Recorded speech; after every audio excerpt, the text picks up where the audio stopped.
out how hard you can get hit and keep moving forward.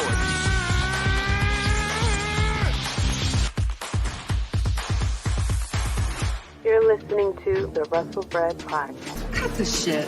How many red carpets you guys want to walk in your $4,000 ridiculous heels?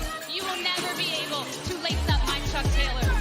This is your fault. This is your fault. I didn't get mad when you stole all my moves. Your daddy's not here anymore. How was your movie, by the way? I missed it. Mine went straight to DVD, just like yours. Careful you don't hurt your neck again going through those ropes. What is going on, everyone? It is episode 187 of the Wrestlebread podcast. My name is Jaydee, the first effing lady of the Bloodline Entertainment Network. Be sure to check out all of our socials and everything like that. It has been a crazy week in wrestling. First of all, to all the moms out there, I hope everyone had a great Mother's Day. Mine was a little quiet, didn't do too much. I did get as a gift, because I'm a bit of a gamer, I did get the new Jedi Survivor game. So hype about that. Can't wait to get into that game as well. And then as we see from our friend Tony Khan, famous quote, I have an announcement. And this episode is called The Announcement for multiple reasons. First off, because of Tony Khan's announcement. And plus, I have an announcement as well. So let's get into the chats. Thank you guys so much for tuning in to the Tim King Show. What's up, Jaydee? Also, Streetsathon, howdy, Jaydee. What is going on, guys? Thank you guys so much for tuning in. And happy Mother's Day to your wives, girlfriend, and all the women in your lives as well. Getting into some a bit of current events, not exactly news and rumors. We had first of all, the Sixers are out of the playoffs. Little sad about that. Our coach got fired, so now they're looking for a new coach and everything like that. Like I had said previously, I don't really watch a lot of basketball. The last time I was like really into basketball was when Allen Iverson was playing. And for my OGs, you know how long that was. So, kind of hopped on the bandwagon just a little bit again. I know, Joel Embiid, trust the process and all that other stuff and everything. And I know we got James Harden, who is now a free agent now too. So everything is up in the air. Okay. So first of all, shout out to Circle Debate, my bloodline sister. Thank you so much for tuning in as well. So yeah, the Sixers are out. Now we are looking towards the Phillies, who have been up and down. I try to catch the games when I can, but I always get the alerts on my phone. I'm like, okay, they played yesterday, and I was like, oh, okay, the game is tied. Then like 15 minutes later, I get an alert that they lost like 6-3 or something like that, or 6-4. So, baseball season is going to run till like September. So the season will be up and down. We won't really care about playoffs or anything like that until probably like July or August, when, they're towards the 300 mark of all the games that they're playing as well. So, there's that. We also had the football NFL schedule that came out, which is a lot of craziness. And I think I've talked about it before, that the Eagles are going to be playing on Christmas Day. So it's going to be a lot of kids that's going to be a little upset because mom and dad are going to be watching, football. Of course, the Cowboys play on Thanksgiving. I think the Cowboys play on Christmas Eve as well. A lot of Sunday night football games. Like I always say about the Cowboys, it doesn't matter how the season goes. They can go, 15-0 and still get out the first round of the playoffs. So I don't really pay too much attention, like, oh my gosh, win or loss here. I just care about, are they going to make it out of the first round or whatnot? I was very shocked last year. They actually won a playoff game. That was a big shocker. But then, of course, they got knocked out right afterwards. So, it's all about, can they survive the playoffs, which probably will never happen because They can never win a game for the next 5 years and they'll still make money because it's the Cowboys. All the national shows talk about them. Everybody tunes in to watch the Cowboys and everything like that. So it'll never end. So until they actually care about a the Lombardi Trophy, they're never going to win a playoff game. What's up, Go Bears? Well, you guys are starting to turn around as well. You guys starting to turn around. But shout out to Clark Street Wrestling Podcast, Devin, the tribal chief of podcasting. Yes, and be sure to smash that like button and make that like button have a black eye like Brock Lesnar had last week. Okay. And be sure to subscribe as well. Put the ones in the chat and acknowledge us. All right. But yeah, and speaking of football and the Cowboys, of course, everyone was talking about Micah Parsons. He is from the area over here in Philly.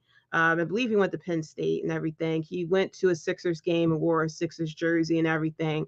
And I believe he's friends with someone on the Sixers who plays on the Sixers, something like that. Okay.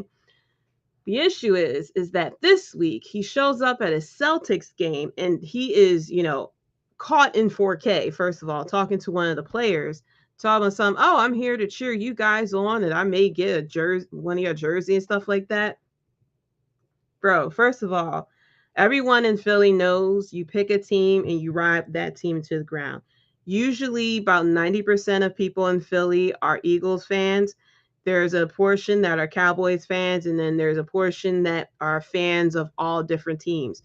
But what you don't do is jump on the bandwagon, okay? That is called being a sports whore, okay? If you keep jumping on bandwagons, like a few weeks he's going to start wearing a LeBron jersey, talking about I'm cheering on LeBron James at this point. No, okay? Stokely Hathaway said, the worst crime is dick riding without a license, but I'm going to put it in the Philly way, okay? He is dick eating without a license, all right? That's what we say in Philly. If Michael Parsons starts walking around trying to hop on the bandwagon of the Lakers, if somehow the Celtics get knocked out, I'm going to send a tweet, okay, to Jerry Jones, Stephen Jones, Charlotte Jones, the grandkids, the kid that was playing football and everything like that. I'm tattling, all right? And he's not going to be allowed in Philly because you don't jump the bandwagons like that, okay? And especially publicly. You sitting out here. I can see betting for the Celtics and stuff like that, but you talking about spending money and buying a jersey? Come on. He needs to sit down somewhere. All right. So now after my mini rant, let's go on to some news and rumors. So first off, rest in peace to Billy Graham, who had passed away yesterday at 79 years old. If you don't know who he is, he wrestled mainly for NWA.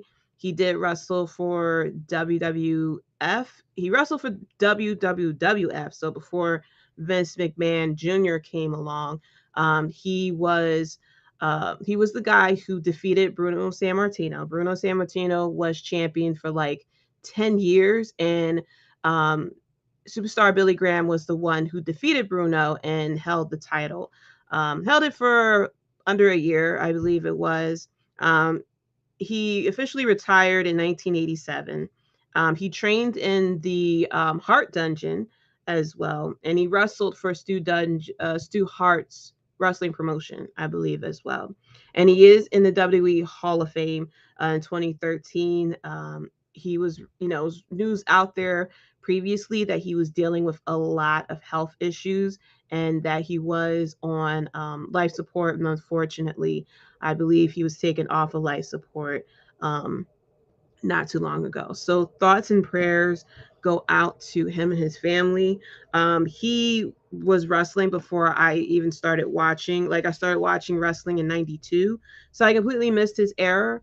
But watching like highlights and hearing people talk about him, stuff like that, he seemed like an awesome wrestler. A lot of people kind of made comparisons to, I believe it was Hulk Hogan, that they slightly like he was a cooler heel version of Hulk Hogan as well. So, just thoughts and prayers to his family. Um, and, I hope that, at least that he's not suffering or anything like that as well. Going into some other news as well. First of all, shout out to Kofi Weaston, one half of the realest motherfucking podcast in New York. Okay, be sure to check out the Dirty Heels podcast as well. So going into some other news and rumors. Of course, we had the announcement that Tony Khan said last week was going to be an announcement for this week. And then he said this week that he has another announcement that'll be next week, which is why he is the quote of the day that I have on this whiteboard here. So the announcement that TNT made at their big spectacle today, earlier yesterday, was that AEW is going to have a second show called Collision, as we kind of figured. It's going to be Saturday nights from 8 to 10.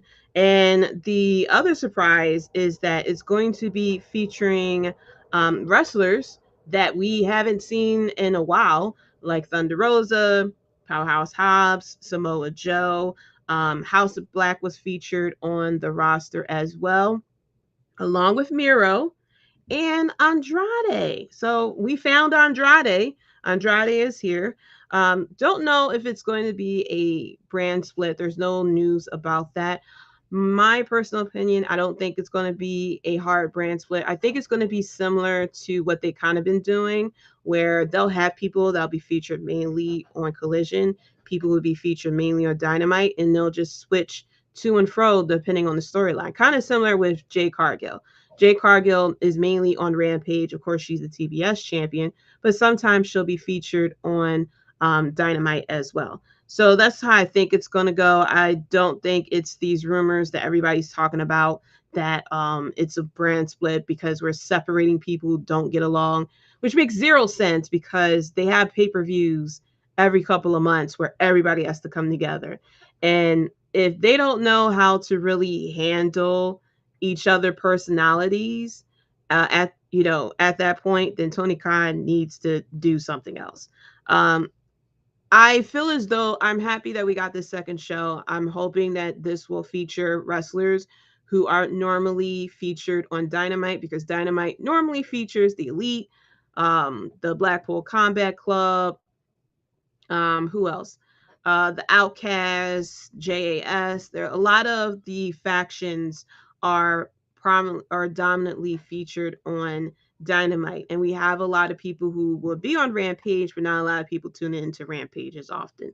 Not a lot going on Saturday nights until WWE has their pay-per-views, so they'll lose the audience for once a month or whatever. So I'm hoping that it'll be a soft brand split, I should say, where people will be featured mainly on Collision, people will be featured mainly on Dynamite. But if the storyline calls for them to be on Wednesday or on Saturday, then let that be that. Devin said they should really do a hard brand split. Yeah, I mean, I feel like not like somewhat of a hard brand split. I'm hoping we'll see Miro and Andrade and stuff like that more on Collision. I don't want it to be such a big brand split like we see with Raw and SmackDown, where it's like we'll never see Miro on Dynamite or anything like that. Like, if the feud that Miro has is that strong that it should be featured main event on Dynamite, like, we can have that happen, I'm just hoping that we're not going to have what we've seen in WWE from time to time, where we have the Elite being on Dynamite and then the Elite being on Collision. Like, no, keep the Elite on Dynamite, and like keep people on one show each week.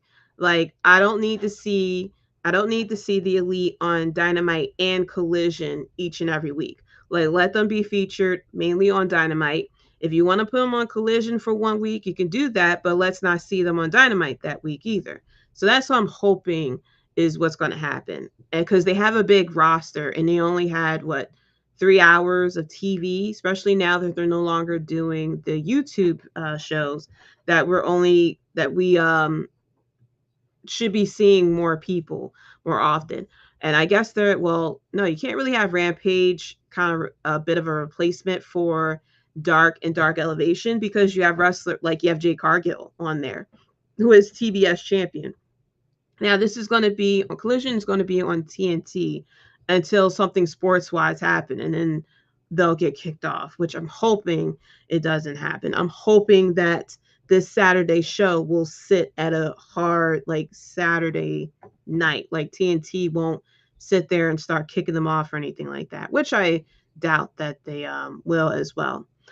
Speaking of AEW as well, Xbox fans got a bit of a treat because they saw the achievements for the AEW Fight Forever game. They're able to preload it as well, which means that the release date should be coming soon. Normally, you can't pre-download anything until the release date is soon. So the achievements or trophies for us for PlayStation players as well was released. So there is a career mode called Road to Elite. There is special matches, of course, the exploding barbed wire death match. I believe the Stadium Stampede is in there as well. You're able to create a wrestler. You're able to create an arena. You're able to create a tag team as well. You're also able to, I believe, a faction. I don't think you're able to create a faction. I think you can join a faction as well. So I'm pretty excited about this game. I'm really hoping, like, truthfully, I'm waiting for the release. I'm waiting well after release to if I decide to get it, which I'm more likely going to, because I love the company, of course, that is behind the game.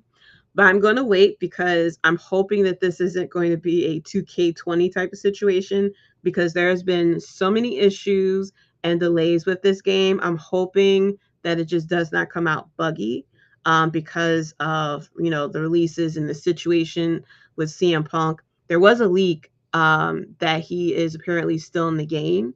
Who knows? Because they did not mention where AEW Collision is going to be at. The announcement for this week was that the AEW Collision will be featured in Canada at first, and then it will come back to the States in New Jersey. And he didn't announce where the first AEW Collision is going to be at because obviously it's going to be in Chicago. Like, why withhold where the first one's going to be unless it is in Chicago, and you want to make sure that the CM Punk situation is settled at first before you announce it's in Chicago. But yeah, it is what it is until he makes another announcement. But it's rumored that CM Punk will be announced in a couple of days. It's rumored that the AEW Fight Forever will be released around the time of Forbidden Door at the end of June as well. So we shall see what happens with all this. So going over to WWE side, Seth Rollins has been photographed on the set of the Captain America New World Order set for the movie. There, he is he's going to be playing one of the villains. I forgot the exact role he's going to be playing, but he's going to be playing one of the villains as well. I can't wait to see that movie as well. I think Seth Rollins is going to kill it. There's the rumor out there that they are hesitant to put the title on him because he may be filming and stuff like that, which is like, come on.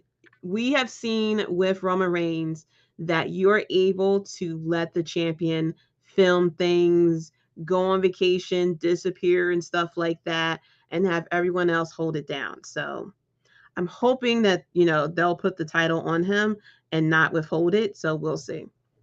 Another rumor too, Nick Khan was at a tech conference and he was asked about the upcoming TV deals for WWE.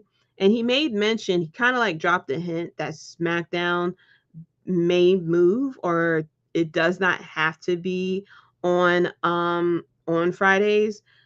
So he said, quote, so for us with Friday Night SmackDown, which by the way was on Thursdays prior to going to Fox, it was on Tuesdays prior to that, we can go any night of the week.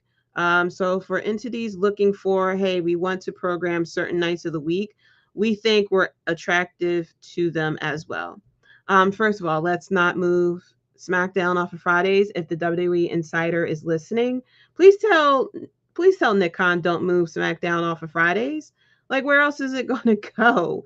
Because, a lot of wrestling fans, Monday is Raw, Tuesday NXT, Wednesday is AEW, Thursday is Impact for those who watch it, Friday is SmackDown Rampage, Saturday is now going to be AEW Collision, Sunday is football, okay, or a day to rest, or unless what we're going to have next week, fucking 3 wrestling events going on in one weekend. So no, we don't need SmackDown to move any other night. Like, you want to move it to what? Thursday, Wednesday, Thursday, Saturday? No. It's bad enough that WWE has NXT Battleground going on the exact same time as Double or Nothing. So people are going to have Shawn Michael eyes out here trying to watch both shows at the same time or something.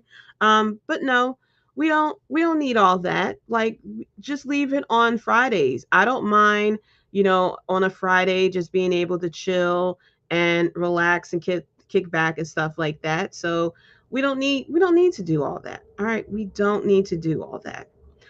So getting into WWE, first of all, let's talk about the Bloodline. All right, not because we are the Bloodline, but because once again we have something else going on the Bloodline, which is just making everything just makes you go, okay. So on SmackDown this past week, we had, of course, the fallout of what's been happening with the Usos, how they had lost the titles, tried to get a rematch, lost said rematch. They dedicated their rematch to Roman Reigns, and they lost, and Roman Reigns was not having it.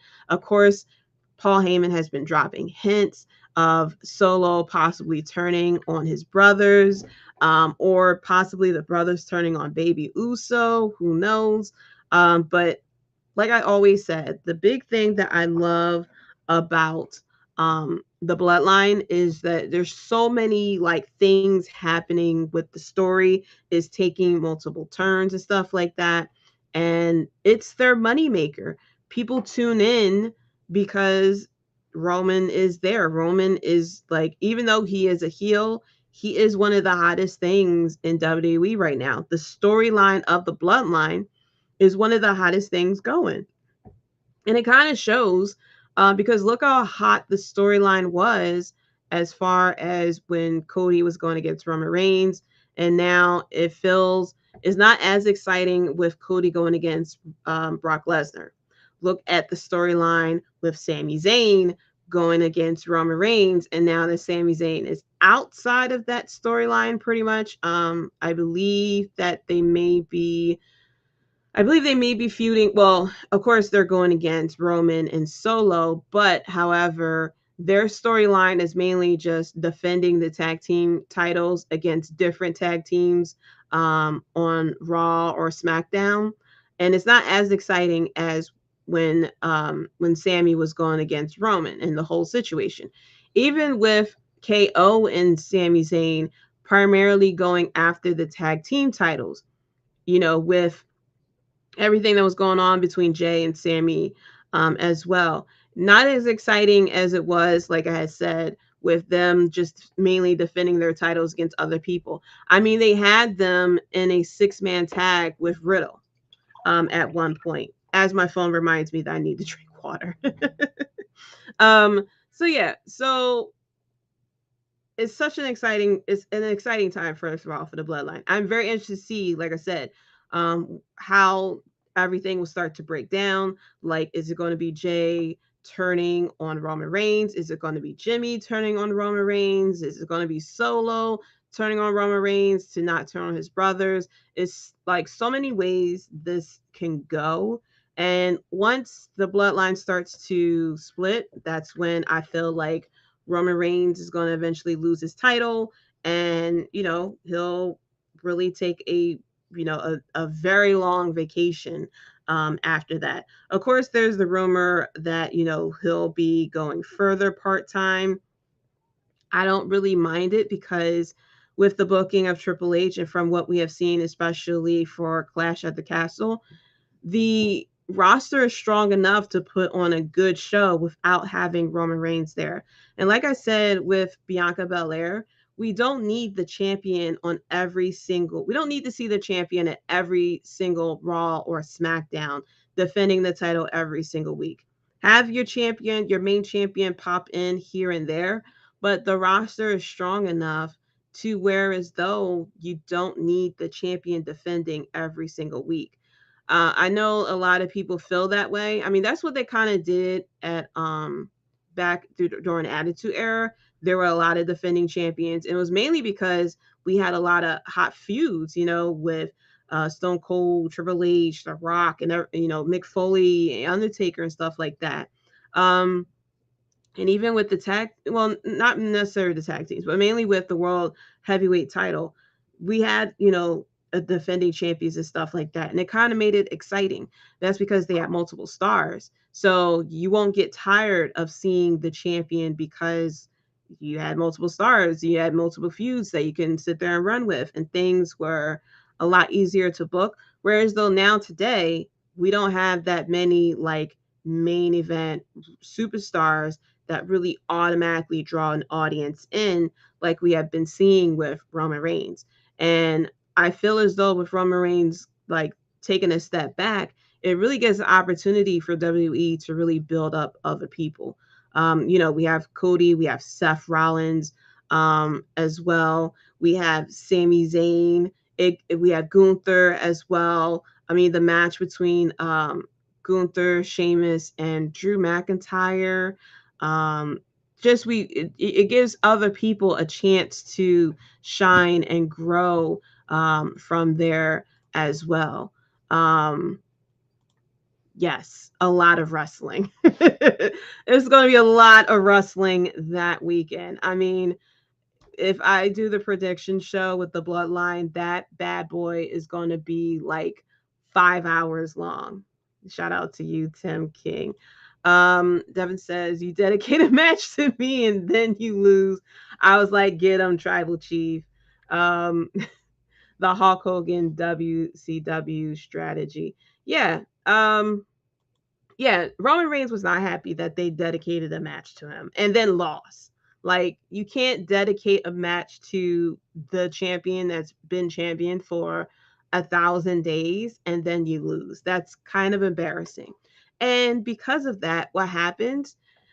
Roman Reigns takes the matters into his own hands. And the Paul Heyman announced that we're going to have at Night of Champions, KO and Sami Zayn going against Solo Sikoa and Roman Reigns.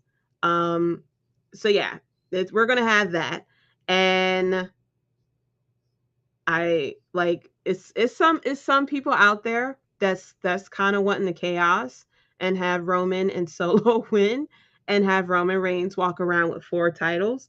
A part of me kind of want that chaos too, just to see people's reactions, just to purely read Twitter, that night and the next morning. I knew I would get Devin with that one. Ooh wee, Tribal Chief with 4 titles. Yes, I kind of maybe want to see that chaos. First of all, shout out to the Faction Cast podcast with the Scissor Me. I was going to say Daddy Ass, but Scissor Me. Well, no, not. We're late night, so okay. We'll take back fast off what I just said. scissors. All right. Okay.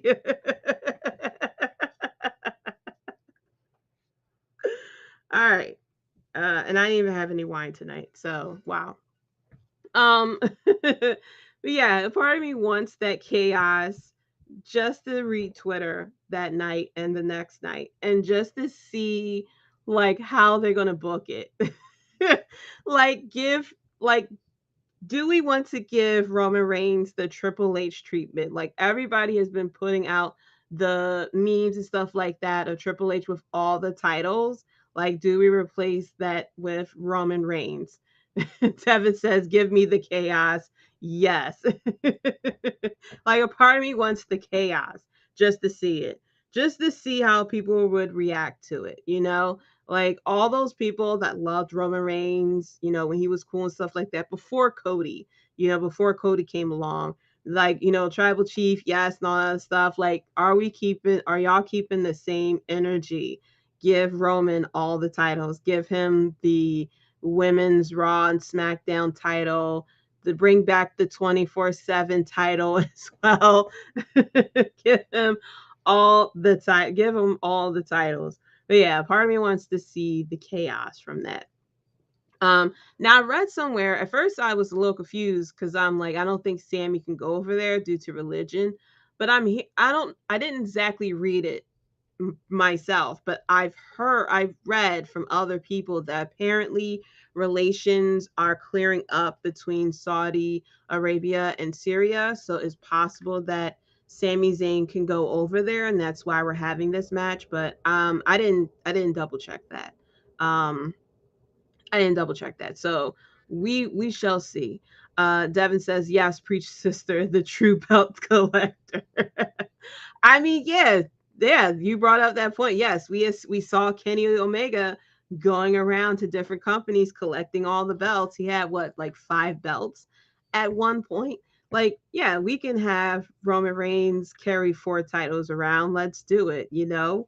Let's see how it works on the WWE side as well. But yeah, so at Night of Champions, we are going to have Roman and Solo Sikoa going against KO and Sami Zayn. And he dedicated that match to the best tag team of all time. And, you know, Uso's like, oh, you about to dedicate the match to us, Us. And then Roman Reigns said the Wild Samoans. And their faces was just like, oh, okay. Okay. But yeah, Roman Reigns has been definitely like, he's been killing it on the mic. He's been like, oh my gosh, we have been so far away from the suffering succotash days. All right. But yeah, he's been killing it on the mic. The bloodline has been killing it and everything like that. Fun times lay ahead. But yeah, the bloodline, like I said, is like one of the best things going. So I cannot wait to see what's the next thing that's going to happen. The death stare he had for the Usos was priceless. His facial expressions have definitely improved as well. Like I was watching, I don't know, I was watching something on Twitter or Instagram or something like that, and they was showing, of course, when he had the blue eyes and stuff, and it was like Stephanie McMahon, like cutting a promo against him or something, and he will always like start laughing and stuff like that, but he would laugh like, you know how you would laugh when you're like nervous, that nervous laugh and stuff like that. He would like always like smile when he shouldn't be smiling and stuff like that. But yeah, maybe I was watching something of someone breaking character or something like that. I forgot what it was that I watched. But yeah, so like far away from that character. And his facial expressions, his ad-libbing and stuff, like when people be sitting there talking on the mic, like he'll sit there and ad-lib and stuff like that. Like spot on. Like definitely a complete 180 from what we had all those years ago as well. So yeah, the bloodline has been killing it. And then you see then Roman was like, I want an apology. apologize to me because y'all dedicated this match to me and y'all lost. He was like, I'm not even a tag team champion, and you dedicated a tag team title match to me. And so I thought Jimmy was the one who was going to try to, apologize, and it would be Jay who don't want to apologize. But so it was very interesting to see that role reversal of what we initially expected because, we see Jay Uso kind of hesitating and stuff like that. He had the chair. It looked like he wanted to hit Roman at a certain point. And we have now Jimmy who's sitting here like, I don't know, I don't want to apologize to you. And then Jay is the one who had stopped Jimmy and was like, we apologize. We apologize. So I'm like, okay, I like the fact that like we are not getting exactly what we're predicting. Like they're switching up a little bit because we would expect it for Jay to be the one to refuse to apologize and Jimmy be the one to cave in, especially the way that Jimmy's been acting as far as between Baby Oos and Jimmy Oos. His head is in the clouds. He's sitting here happy go lucky. He has no idea what's going on. So to kind of see him react to Roman Reigns in that way was pretty interesting as well. So kudos to whoever has been behind the storylines with the bloodline and everything like that. Definitely have been killing it. Another thing has been killing it, first of all, is truthfully, in my opinion, this world title tournament match. Now, I am still slightly confused as to why we are featuring SmackDown people with this world heavyweight title that's supposed to be exclusively on Raw. But I'm gonna be patient about it. Okay, I'm not gonna complain because look what the fuck we got going on right here for the match at Night of Champions. Shout out to the Universal Wrestling Podcast. Jaydee is in the house. What's good, Ooze? What is going on? Thank you so much for tuning in as well. Be sure to check out the Universal Wrestling Podcast. All right. Yeah, I'm not complaining too much because like look what we got here. Okay. We have a match that we know is going to be 5-star, that we know is going to be good, probably match of the night. Okay. And the triple threat matches, I wasn't even mad about.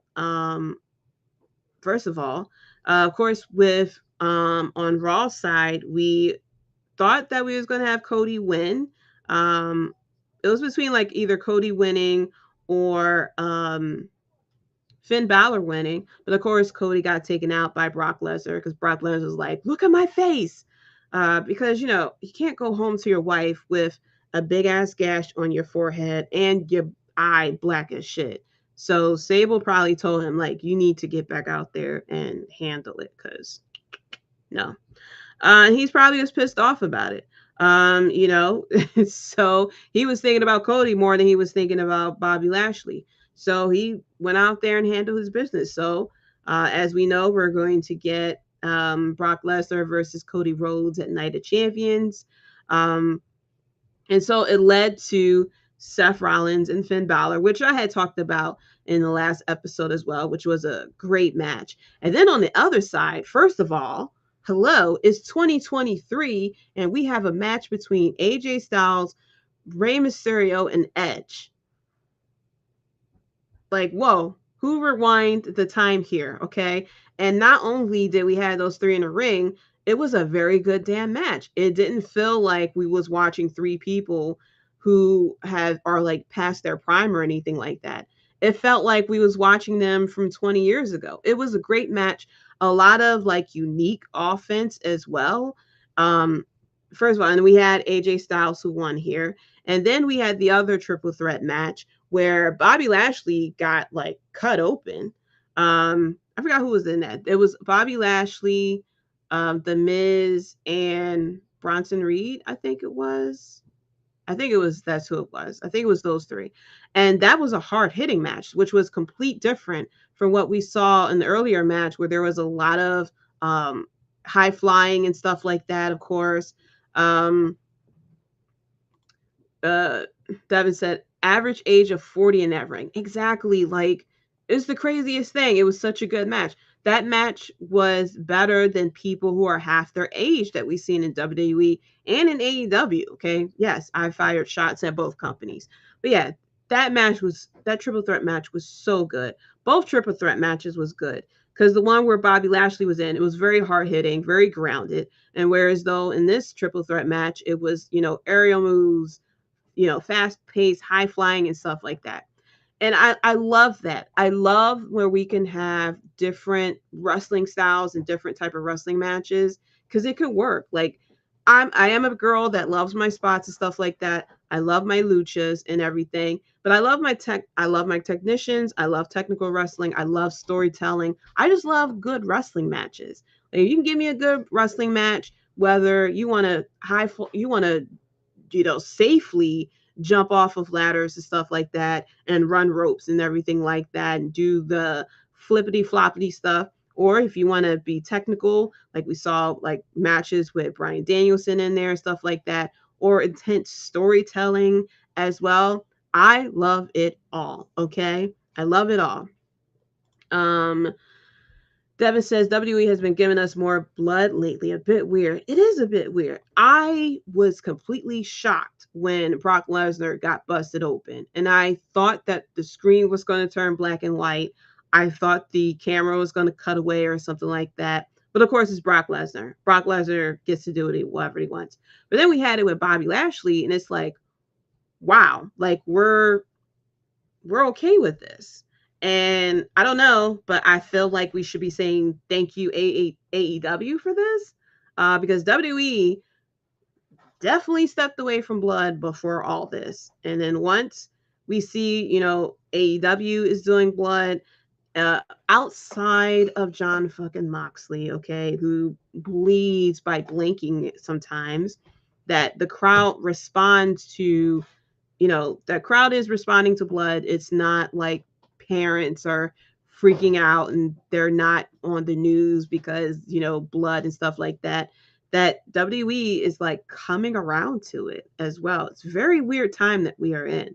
Like I'm confused at when did we hop the different universe or something, because in this universe Triple H is in charge and we got blood again in WWE and good matches and good, like more than one good storyline going as well. Like it's a very weird time in WWE.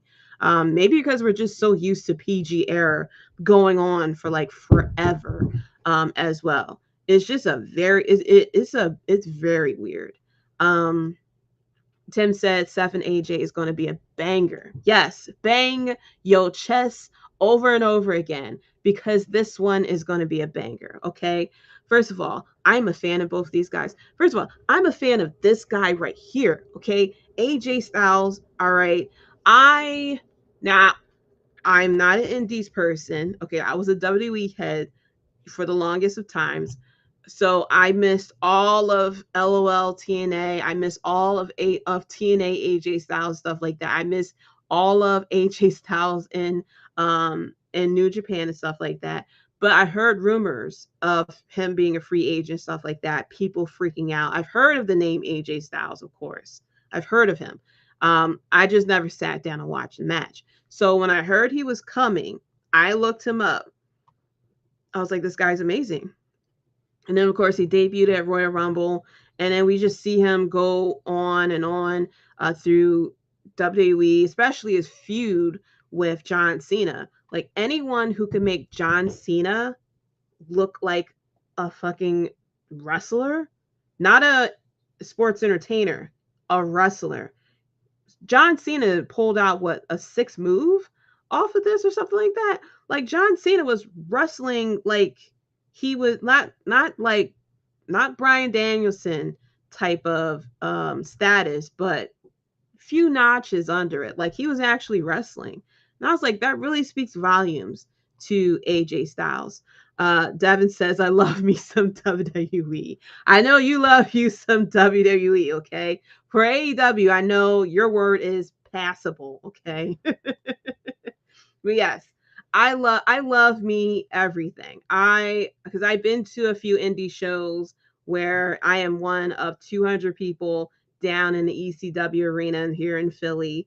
And crazy, right? So, side story. I found my old photos and videos that I took because Google Photos or whatever loves to tell you, hey, this is what happened 6 years ago.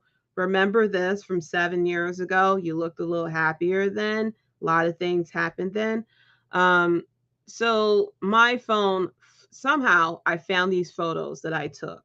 The first time that I found like I really started tuning into indies wrestling. I was walking to my old job up in the far northeast, and I was near the armory, and there was a sign out there of an advertisement for House of Hardcore, and Ric Flair was going to be there signing autographs. Devin says, "Hey, Passable is not so bad." I know. It's just how you define it, though. Don't let Hafiz hear you say the word passable. That's going to turn into a whole 20-minute conversation. But yeah, I saw that Ric Flair was signing there. And I was like, oh, okay, Ric Flair is going to be there and stuff like that. And I forgot who else was going to be there. I think Terry Funk was there as well. And Sandman as well. So I was like, all right, well, I'll check it out. Ric Flair is going to be there and stuff like that. So I went. The tickets were like maybe $30 or whatever. And I was in the second row. So I was hyped because, you don't really get to sit that close up front at WWE shows. So I was there in the second row and stuff like that. Literally walked past by Ric Flair signing autographs. He walked behind me during the show, and I wooed at him. He wooed back at me. Life. And then first of all, and then I actually saw Sandman enter. Actually saw a Sandman entrance live. Scared the hell out of me because first of all, I'm not exactly a beer drinker, and so I know that he pours beer into people's mouths, stuff like that. And I was like, if he comes over and wants to pour the beer, wants me to drink the beer, like it's pressure. First of all, peer pressure, 1990s, hello, of people staring at me, wanting me to participate with this, and I'm have to be like, I don't drink beer. I don't want to smell like beer. Like, it's not like he's going to pour a sip for me to drink. He's going to douse me with the fucking beer. And so it was pressure there. He went to the woman next to me. That's how scared I was. He went to the woman next to me and he poured the can of beer into her mouth. And she, like, of course, got all over her and stuff like that, like Stone Cold and stuff. And it scared the hell out of me because I started to back up just a little bit because I'm like, I don't want him to stand in front of me like you're cool as shit and stuff like that. But I don't want to participate in this. I paid $30 just to watch your entrance. I don't want to participate. But the funny thing is, right, in one of the videos that I have saved, it was a match of I forgot exactly. It was a match with Scott Steiner in it, and he was going against the team of Eddie Kingston and Homicide. I'm like, I saw Eddie Kingston before I saw him in AEW. Well, no, I saw him in NWA, but I never connected the dots that I saw this motherfucker in the Indies before.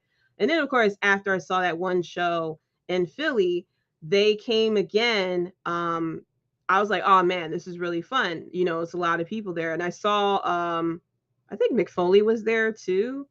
They went to New York, not New York City, New York. I mean, middle of nowhere, New York. And my dumbass decided that we were going to take a scenic route instead of going I-95 to New York. Last time I will ever do something like that, okay? When I say scenic route, I mean like through the woods type of situation. Like, if the car was going to break down, we would have been featured in I Know What You Did Last Summer type of situation. Definitely like where you would see Jeepers Creepers type of back roads. Craziest thing. Never again will I do that. I will take I-90 because I was like, no, let's not take I-95. It may take too long because we were driving directly from Philly to the show in New York. I forgot the name of the city. It starts with a P. It's hard for my Philly accent to pronounce, but we could have took I-95, and I was like, no, let's not take I-95 and make it, it may be traffic jam. We'll be late for the show. Let's take this scenic route. It'll get us there in 2 hours. Never again. And it was dark too. And you know how it is with them scenic routes. There weren't exactly lights and stuff. And so I was praying to God so many times that night. And I was like, never again. Of course, when we went back, we went down I-95. Because I was like, never again will we do that.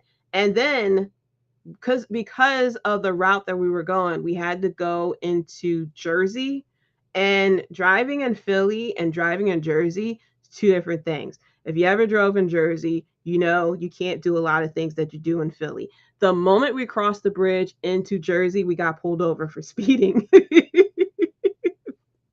That's why I never drove in Jersey. I don't think I will ever drive in Jersey, even though if I want to go to the shore, I have to go to Jersey. I probably may take Newark Transit or something like that.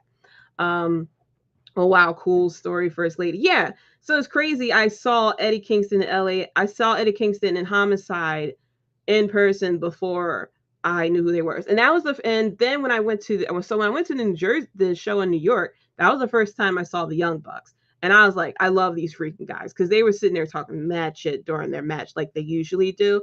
And I was like, these guys are awesome. And then of course that's when I saw that House of Hardcore was going back to the ECW arena, and I went there, and that's when I paid for an autograph. No, I didn't pay for an autograph. I paid for a picture with IRS, and I was a fan of IRS. I also saw Francine there. Of course, Tommy Dreamer was there as well. And I think that's when I saw the Young Bucks again too. But yeah, my phone reminded me that honey, you saw Eddie Kingston in person before. But I definitely remember Sandman. Tim said, I love to have Sandman pour a beer on me. Yeah, I'm sure a lot of people would have loved it. Listen, if I was a beer person, I would be 100% down for it, but I'm not a beer person. And I knew I would be it'll be so many damn cell phones pointing at me if I was to participate, because I'm not a big fan of the taste of beer, so I will spit it out. First of all, I'll start making faces because I'm a face type of person, and then Sandman probably will whoop my ass with the Kindle stick or something. So that's why I slowly backed up. I looked at the Hubs was with me, and I was looking at him if he comes over, you're gonna have to sacrifice yourself. He drank beer at that time, and it's you would have to sacrifice yourself and your clothing because you're gonna get beer poured all over you. It's not happening with me because I'm not a beer person. Devin is laughing. Dream Match Championship Wrestling said beer is disgusting. I sipped beer maybe once, and I was like, no, which is a shame, I guess, because everyone and I was talking about this with my Bloodline brothers in Philly. There's two different places to get liquor. You either go to the wine and spirits for your wine, or you go to the beer store. And I'm a wine type of girl, so I don't really go to the beer store. I'm not like Bud Light or anything like that, but when Four Locals was out, I sipped on that, and it felt like I was drinking straight up gasoline. So yeah, that's I guess the closest I will get as far as with beers is the Four Locals. But yeah, Bud Light and all of them, I don't know, it's a certain taste with beer that I just can't handle. It's the same thing with coffee too. I'm not a coffee drinker either. It's this taste in coffee that is just not jiving with me. Maybe one day if work ever gets me super depressed or something, maybe, but if I need caffeine or anything like that, I would rather drink Mountain Dew or something. I would rather eat something else that has caffeine in it. Devin said any other wrestler Tim would have finished solo. Fear is what? Solo. Exactly. Solo wasn't even wrestling back then, and I'm sure Solo would have came in and just thumbed the shit out of me. So Samoa spiked me out of nowhere back then. But yeah, my phone reminded me like, yeah, you saw a lot of people back then that you're watching now in AEW. And it's funny, like, well, because what attracted me to Eddie Kingston was his promos. And so he didn't cut a promo or anything like that then. But it just blew my mind that I saw Eddie Kingston before I saw him in NWA and stuff. So yes, as Tim is laughing. But yeah, it was cool seeing Sandman do his entrance live because I was underage technically for ECW when it was really popular. So I had never been able to go inside the ECW arena. But it was cool to be able to go inside the ECW arena and stuff like that, and to see Sandman and like Terry Funk and stuff like that. It was a lot of legends that I saw with watching House of Hardcore. So I'm always cool with indie shows and stuff like that because you get to see wrestlers that you don't get to see. Like I'm sure now if Ric Flair was doing a signing for WWE, you would have been paying like $300 or something like that. Well, not 300, but like $100 something. And to get his signing there, I think it was like $50 or something like that.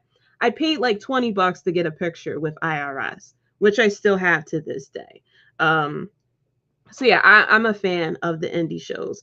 And of course, there's a lot of funny things and cool stuff going on as well. But yeah, so yeah, AJ Styles, I had looked him up from when he was, over in New Japan and stuff like that. I forgot what match I looked him up to see. I definitely watched a lot of highlights and things of him when I was looking him up. But when I heard that Shinsuke Nakamura was coming, I did watch the match between him and AJ Styles. And then, of course, I watched his entrance at Wrestle Kingdom 8, which definitely sold me there. I'm like, this is the coolest motherfucker I've ever seen. But listen, the match between these two guys here, it's going to be a banger. Bang your chest. It's going to be a banger. This is going to be match of the night. Like, we haven't seen, first of all, we haven't seen these two wrestle each other since 2019, okay? And Seth Rollins here has upgraded since 2019. All right. He was pulling out moves on Finn Balor that we never seen before. I never seen a front face curb stomp. Okay. A front face curb stomp that went into the curb stomp. All right. And so I can only imagine what the fuck these two are going to do on Night of Champions. So give them their time. I'm hoping this match goes 20 minutes, yo. Give us a solid match. Don't let this, end in like a dumbass double counter or DQ or anything like that. I want a motherfucking clean ass finish. Really, I don't even mind who wins it. I know a lot of people are hoping that Seth Rollins wins the title here. I will not be mad if AJ Styles wins it here and then comes over to Raw. I guess then he would have to come. I guess the OC would have to come with him or something. I don't know. I don't know how they're going to work it out. I'm sure Triple H will let us know. But yeah, I cannot wait to see this match between these two. Of course, I'm a big fan of AJ Styles, but I respect the hell out of Seth Rollins and what he has done, especially when he was in the Shield too. I respect the hell what Seth Rollins does. This man is a workhorse. Even though people is like, oh, he's going to win it because he's Triple H baby boy, I say he deserves it. This motherfucker has been holding it down, sitting there. This motherfucker lost, 3 times to Cody Rhodes and turned around and is now like his entrance and stuff like that. They sing his song and everything with him and everything. So, okay, I do not mind. I do not mind this at all. So if Triple H decided to bring in SmackDown people because he thought of this scenario right here, I'm not going to complain. I'm not going to complain. I know a lot of people are upset because SmackDown people are in it, but I'm not going to complain because look what we got here. Okay. I don't know who else they would have put for. I mean, I guess they could have done Seth versus Finn Balor for the heavyweight title at Night of Champions, but slightly truthfully, I'd rather see this match a lot more. Tim says Seth gotta win, 100% LOL. Yeah, Seth do gotta win. Like, Seth is the one who definitely deserves the title the most because he has been putting it down. He's been putting it down. However, if AJ Styles win this title, I will not mind seeing AJ Styles with the title again. Last time he had the title, he was, the face that runs the place, and we had all that. And I beat John Cena. I wouldn't mind seeing, all that all over again. Devin says, yeah, good point, First Lady. I don't care who wins this match. Yeah, I don't really mind who wins this match. I just want to see a good-ass match between these two. I'm hoping this match goes for 20 minutes. Give us what we want. Give us what we want. I hope this goes for 20 minutes. All right. But yeah. Going into... We're going to keep going into some more recaps. I believe that's AEW right there. Okay, yeah.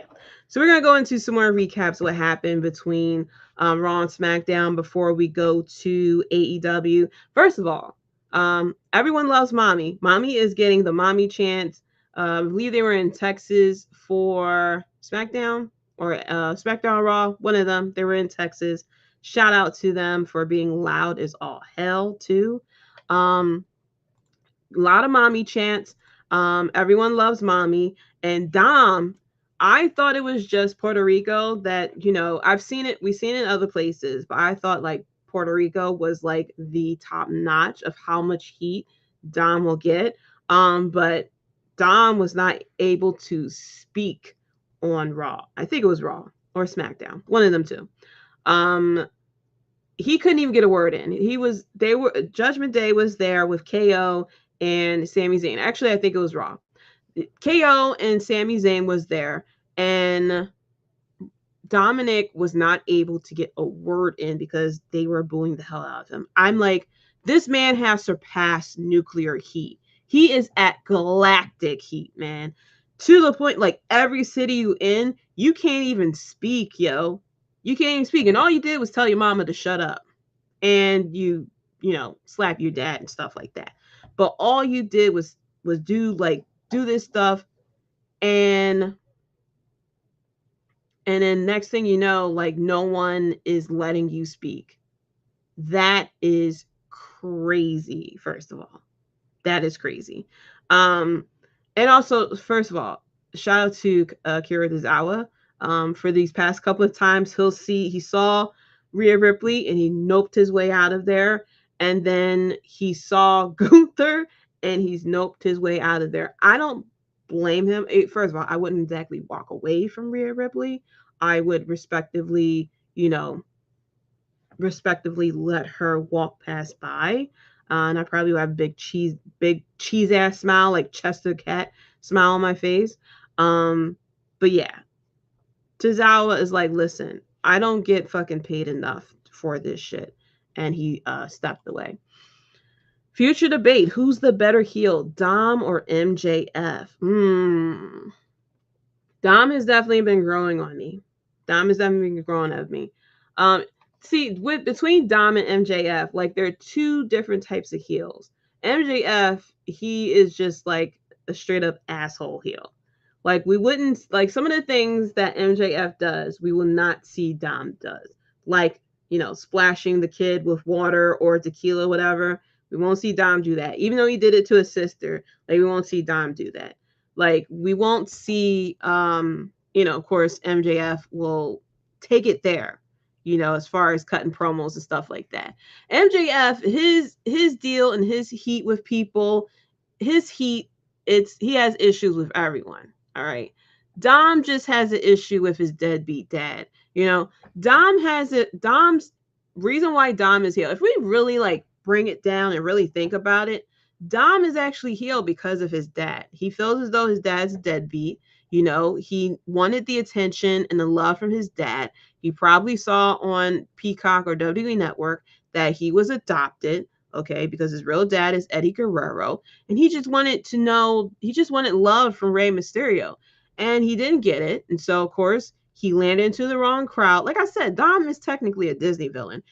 Dom landed with the wrong crowd, okay? He got suckered in, he changed his look, where he's with the cool kids, he's wearing the cool clothes and stuff like that. Landed in jail. Jail done changed this kid, and now he talks about how he has done hard times and stuff like that. And his anger and everything is mainly with his deadbeat dad. Like, it's not, he was upset with Edge because Edge was like, you kept this damn secret from me as well, that I was technically adopted, and that Eddie and that Eddie Guerrero is my actual dad. So his beef is simply with his dad. Whereas though MJF, he just says things, he just goes off the mouth. Tim says, I like to see what MJF could do under a WWE roof. He couldn't say the stuff he says in WWE, which gives him a lot of this heat. Definitely. I mean, he keeps on saying like bidding war of 2024 and he wants to go to WWE and stuff like that. I'm like, bro, you go ahead over to WWE, like he will actually turn into the Miz. He will actually turn into the Miz. Because a lot of the things he says, he cannot do. A lot of things that he does at signings and stuff like that, because he's an asshole at signings. He'll curse at kids, talk about them, talk about their parents and stuff like that. As Devin is agreeing with Tim's point. MJF will curse at kids and stuff like that. He'll call them names and everything. He won't sign or anything. He won't sign people. He'll put middle fingers up at people when they try to take pictures and stuff like that. You can't do that under WWE. Under WWE, you are only a persona when you're on the TV. But when they send you out there to do community service and stuff like that, you better turn that frown into upside down, my friend. Okay? Because we saw it with Damian Priest. Damian Priest could have easily, stayed as a heel or something like that. But we saw him out there with community and things like that. We didn't really see Dom, of course, too much out there in the community because of the nuclear heat he has gotten. But yeah, you can't do the things that MJF is doing, which is like, if I'm MJF, I would be dying to stay in AEW because Tony Khan's letting you get away with a lot of shit that you will not be able to get you won't be able to do in WWE. Like, only Brock Lesnar really can sit there. We saw him put up middle fingers and, do whatever he wants to do. MJF ain't going to be able to do that. And it don't even matter if you're cool with Cody Rhodes, Mr. Adversity. It don't matter. Okay. You won't be able to do half of the stuff that you're doing in AEW. You won't be able to curse. You won't be able to put middle fingers. You won't be able to tell off your boss. Can you imagine him trying to tell off Triple H? I mean, I know Triple H won't be able to do anything because he officially retired from wrestling. But he's going to send in his kids. Okay. He has a whole generation of kids that will whoop your ass backstage. So MJF better calm down. Like, yeah, you may get a good pay day from WWE possibly, but they're going to tell you to shut the fuck up and go wrestle 200 days a year. And if we want you to lose to bum ass Baron Corbin, you're going to lose to bum ass Baron Corbin, and there ain't much that you can do about it. If you don't like it, we'll pay you to sit at home, and you will not appear on any you will be forbidden from appearing on any blog, from any podcast, from any interview. Okay, you will not be able to say anything on TikTok, on anyone's Twitter. Okay, on Facebook. All right, nothing. Tim says, "Ooh, that's something I wouldn't mind seeing." What, him losing to bum ass Baron Corbin? Yeah.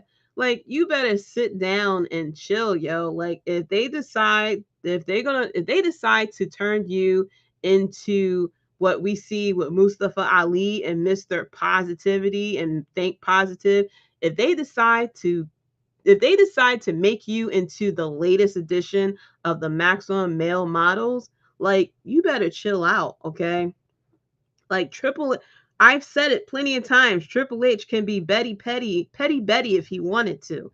All right, you go ahead and do your thing. Like, Cody is protected from what we'd see, but you probably won't survive that. All right. Um, welcome to WWE, bitch. LOL. All right. Triple H will sit there and call Vince to book your ass. Okay. You better calm the fuck down. All right. You can't come in there with the same attitude or the same energy as you was with AEW. All right. You better chill out. Like Triple H will call Vince, be like, hey, you want to book this guy? I'll give you full control to book MJF. You better watch out, man. You'll become Doink the Clown 2.0. You gonna sit there and play around, okay? Like the guy said on that TikTok, fuck around and find out. The more you fuck around, the more you will find out. You'll be the sin emoji, okay?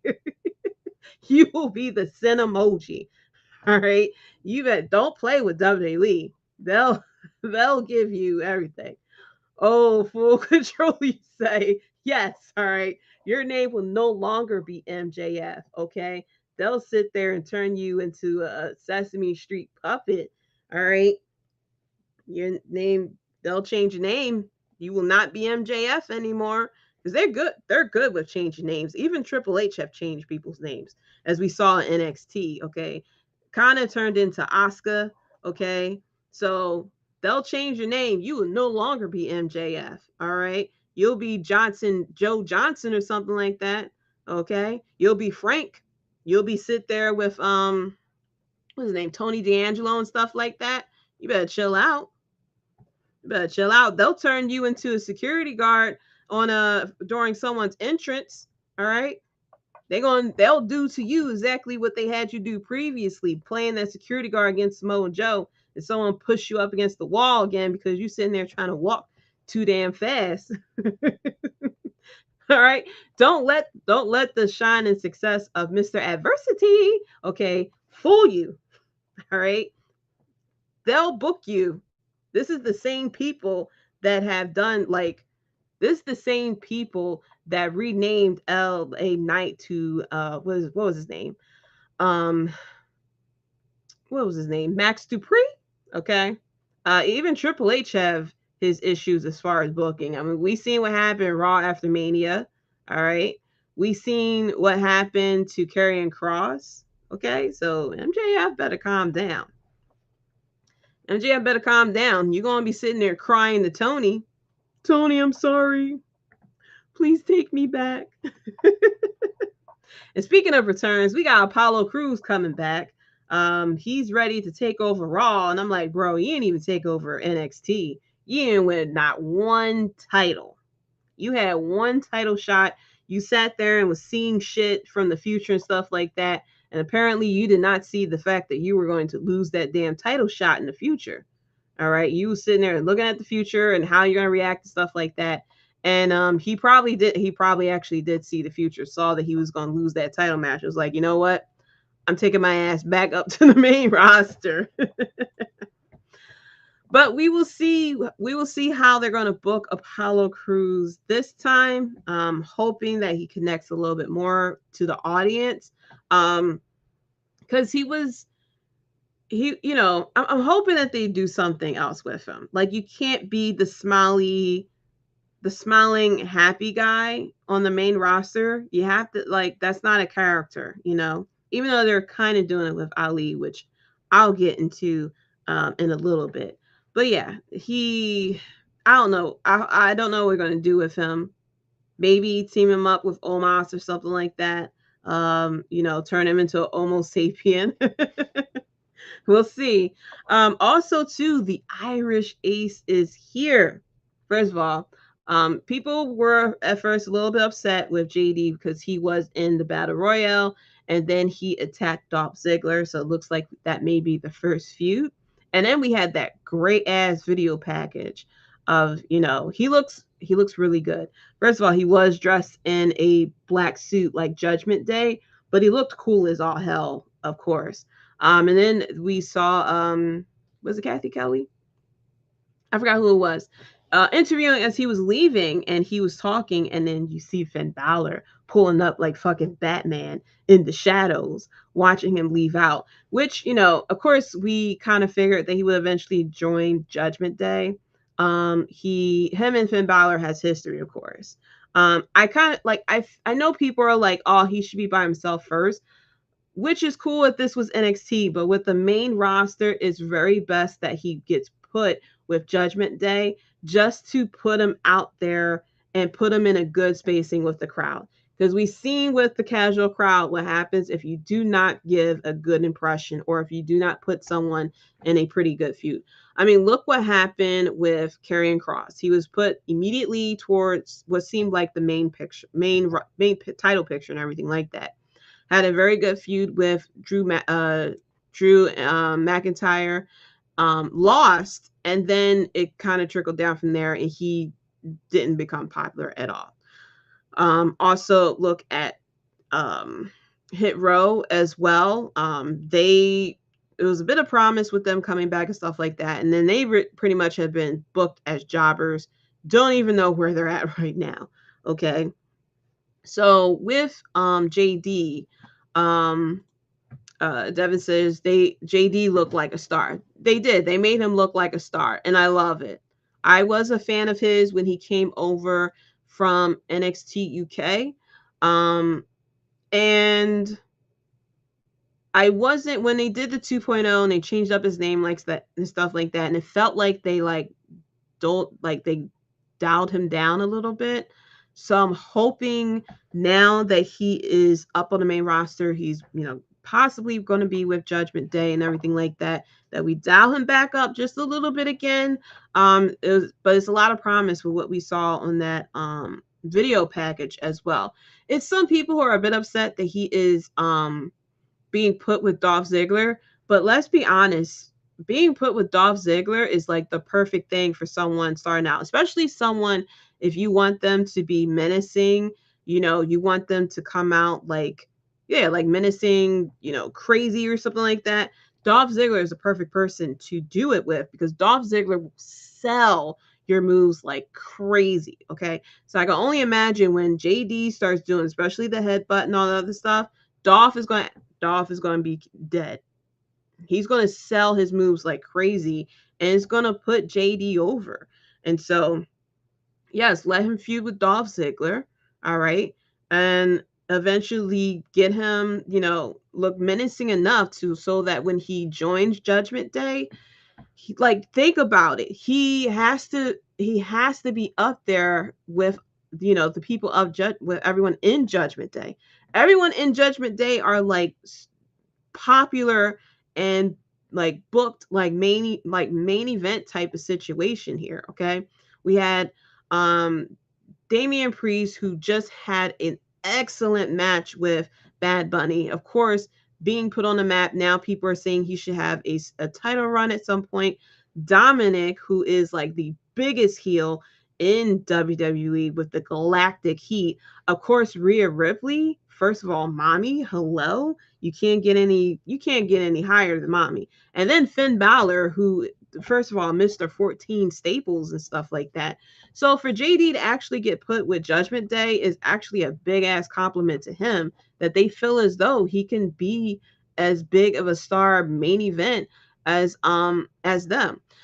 Yeah, he looked awesome after the Battle Royal. He did. And Dolph Ziggler sat there and sold that attack perfectly. Like, I'm a big fan of Dolph Ziggler and his selling and stuff like that. He sells perfectly. He need to do a school solely on how to sell because he can sell. He sells moves and he'll like make it look like he made the monkey flip look like he like a finisher. Okay. I remembered that. He sat there and made a monkey flip look like a finisher, the way he sold it. And so, yeah, I think it's perfect that we have Jaydee going against Dolph Ziggler right here. Maybe, with Dolph Ziggler selling, impress Finn Balor enough to actually start recruiting him. And then imagine what we will get with the Judgment Day, okay? Especially if you want him to be a full-ass big heel. You team him up with, first of all, you can team him up with Dominic. Have Finn and Damian Priest go after singles titles or whatever. Have Finn dabble eventually with Roman Reigns or something like that. Don't do the fucking demon shit and have him have him resuscitated by music and fall off of the top rope because I guess, God or something like that. They never explained why that rope fell. And then have Damian Priest sit there and go after, I guess it would be Gunther. Yeah. Have him go against Gunther or whatever. And like, and have those two, and have Dominic and Jaydee go after the title. Or you can even have Finn and Jaydee team up and go after the tag team titles or something like that. Have Dominic stick with the Galactic Heat and have Damian Priest go after a singles run as well. So, you know, it's a lot of possibilities that we can have here, but I have a lot of faith in Jaydee that I think that they'll be able to book him pretty well as well. Of course, Bloodline Entertainment Network. Be sure to check us out. If you see all the information down below, check out the website for all your information. So many good articles out there, as I do the shameless plug, of course. So many articles out there, of course, about fantasy baseball, fantasy football. I mean, don't go out here and get the shit from people who are only writing these articles because they want to put over the people who are sitting there whispering in their ear to plug them, okay? These are people who actually play fantasy football, and these are people who actually know what they're saying, okay? I've learned a few things. You know, I was watching Roto Slappers talking about was it Roto Slappers? Yeah, about fantasy baseball and everything like that. And you know, fantasy football too. Who they're Be sure, like I said, check out the website. You'll be hearing a lot of things of who to draft and stuff like that as we now slowly go into fantasy football season. So yeah, check out the website. And instead of clicking to go to all these different websites, especially if you're a fan of sports, you're a fan of entertainment, you're a fan of sports entertainment, check out the Bloodline Network website. And first of all, if you love this podcast, which I'm sure you do, there's a lot of other podcasts too that you can watch as well. All right. And I'll be running them down once I do my closing and everything like that. So be sure to check out the website, bloodlinenetwork.com. Put the ones in the chat and acknowledge us. Okay. How many times I got to say that? And like I said, be sure to like and subscribe as well. If you love what I'm doing here, I come to you every week on Thursday live, LIVE live at 9 p.m. EST. As we see Tim putting the ones up in the chat as well. So we had the battle royale for the number one contender for Gunther, and we saw Mustafa Ali won, which I was pretty shocked about. He is going around being happy-go-lucky and saying, you know, you got to be positive and stuff like that. Not the biggest fan of it, probably because, I don't know, I feel like no one could ever be truly good. And I'm about to quote Malachi Black's old theme of no one is ever truly good. No one is ever truly evil. So, you have to be positive and cheesing and thumbs up and stuff like that. I don't know. It comes off as not genuine. So, I don't know. I'm hoping that we get something else better for Ali, but I guess if this is what gets him into having a title match, then fine. But we see Gunther, you know, coming out, standing on the commentator table, sitting there pretty much like, you know, my name is Gunther. You're going to fucking love me at the end of the day, and you're going to respect me as your champion here on Raw. And he came out with the red like he used to. I know he switched to black for a little bit, but he's back in the red. Of course, I love red. Red is my favorite color. I'm an Aries, duh. Yes, red all the way. And so yeah, I'm loving Gunther in red. For all my OGs who remember the commercial of the lady in red, I see Gunther every time I see Gunther in red. I have to shout out Gunther in red. I can't sing. I know it, but if you know the melody that I'm talking about with the lady in red, just replace lady with Gunther and you get what I'm saying. Not too much happened on SmackDown. Of course, we got Ronda Rousey, who is back now. They're going after the tag team titles. No shocker there. Bianca was doing a celebration. Asuka came out, clearly had the shit in her mouth, and spit it out to Bianca. So we have that matchup coming as well. We have possibly Rhea and Natalya going against each other, which, you know, okay. We had Cody who cut a really good promo. Okay, I know I am the HATA of Cody Rhodes, but I can admit when he is a good babyface, he cut a pretty good promo. Sometimes some of the things he's saying though, I'm like, bro, I don't know if you're rereading, if somebody's writing this promo for you or you're writing it, but you're not rereading yourself. Because he was like, well, what happens when the crowd, when he was like, I know you're the next best thing, but what happens when the crowd says next? I'm like, bro, the crowd has yet to say next for the past 20 years. Okay. This motherfucker comes out with a hat and a trench coat and the internet goes crazy. And, you know, I'm sure people started buying cowboy hats, stuff like that. The motherfucker came out as Farmer Brock Lesnar and people popped. Okay. The only time that we really said next was when he defeated The Undertaker at WrestleMania 30, which kind of still hurts for me to even say that. But I still cheer for I still pop for Brock Lesnar despite all that. So I get what he was saying, but no, you should have scratched that line out. People aren't saying next, okay?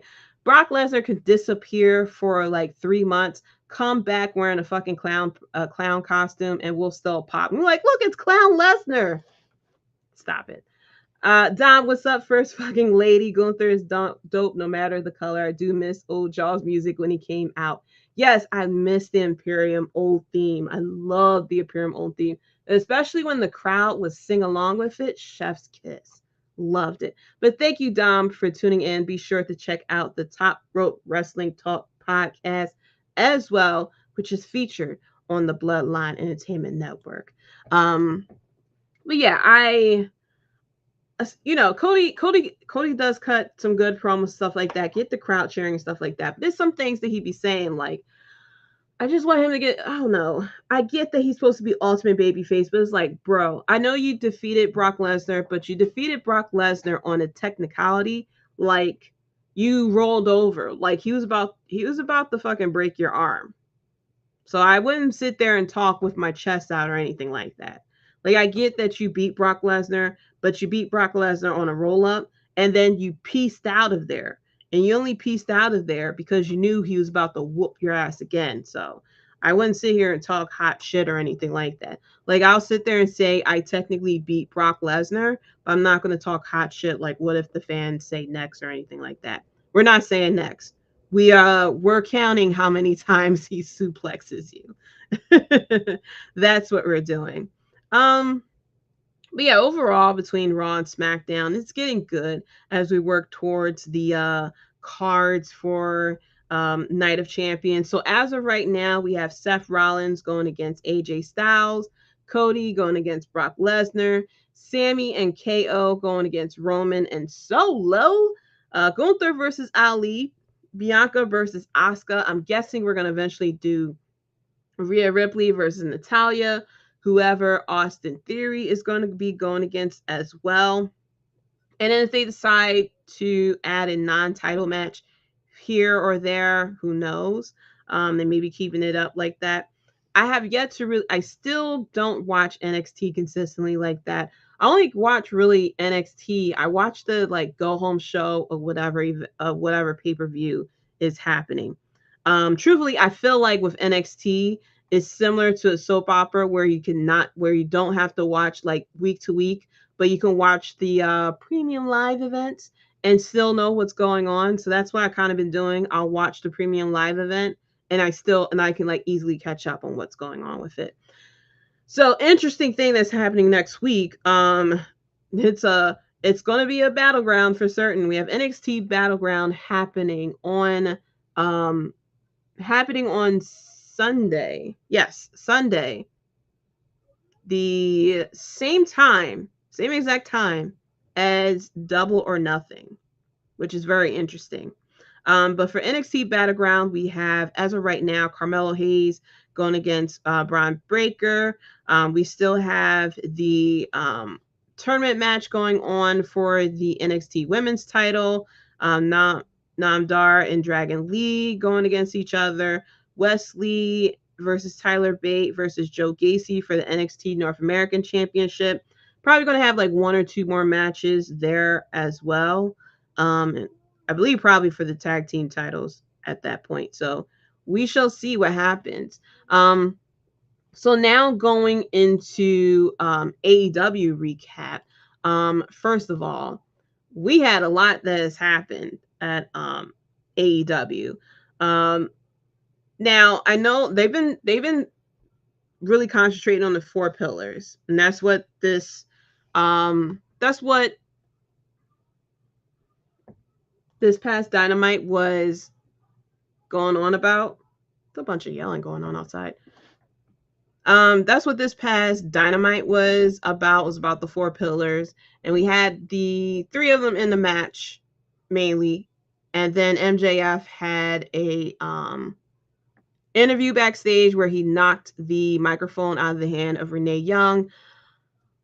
I think it's smart for them to do the matches with the 4 pillars to kind of like put them over a little bit more instead of just having them, all 3 of them, in the ring and just cutting promos against each other.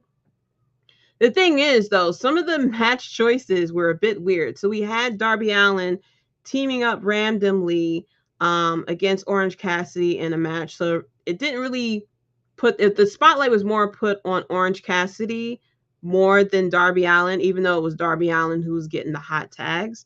But it was Orange Cassidy who kind of like stole the spotlight in that matchup. Then we had Sammy Guevara for some reason do a squash match, which made no sense at all. He did a promo afterwards, which I'm assuming the reason why we had the squash match. But it's like we don't really need Sammy Guevara to do a squash match to put him over for this title.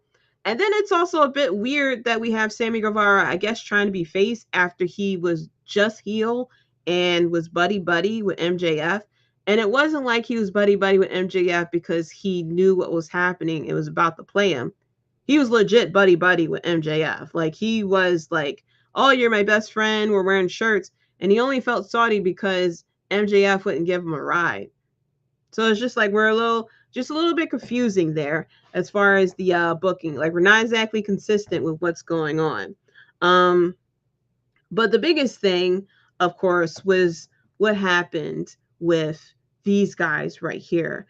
We had Don Callis who had turned on Kenny Omega, and he was coming out to talk about why he turned on Kenny.